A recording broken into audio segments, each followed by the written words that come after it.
Hulumtimet kanë treguar se përfshirja e baballarëve në jetën dhe edukimin e fëmijëve ndikon ndjeshëm në zhvillimin e tyre mendor e emocional.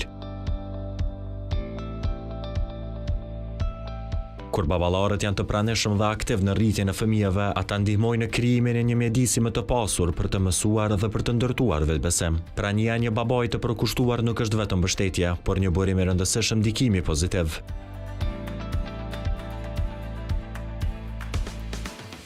Baballarët që lexojnë me fëmijët, që i dëgjojnë dhe që i inkurajojnë të mendojnë kritikisht, kontribuojnë drejt për drejt në zhvillimin e aftësive të tyre kognitive. Këto përfshirje nuk kërkojnë orë të gjata, për një përkushtim të përditshëm ku fëmia ndjehet i vlerësuar dhe i dëgjuar.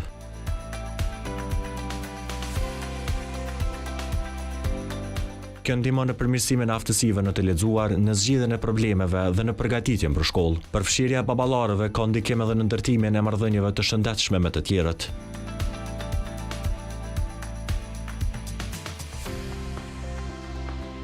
Fëmijët mësojnë nga shembulli i babait se si të komunikojnë, të respektojnë dhe të jenë të durueshëm. Këto sjellje ndikojnë më vonë në sjellje sociale dhe suksesin e jetës shoqërore. Një baba i angazhuar nuk është vetëm figurë autoriteti, por edhe një mik që udhëzon me dashuri.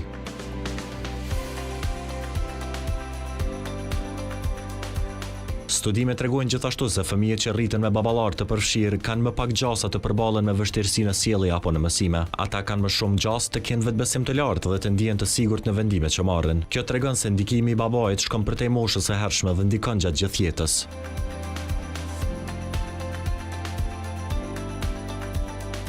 Në fund, është e rëndësishme të theksohet se prindërimi është një përgjegjësi e përbashkët. Përfshirja e baballarëve nuk duhet parë si ndihmë, por si pjesë thelbësore e rritjes dhe zhvillimit të fëmijës. Një familje ku edhe babai është aktiv në edukim është një familje ku fëmia ka më shumë mundësi për të arritur potencialin e tij të plotë.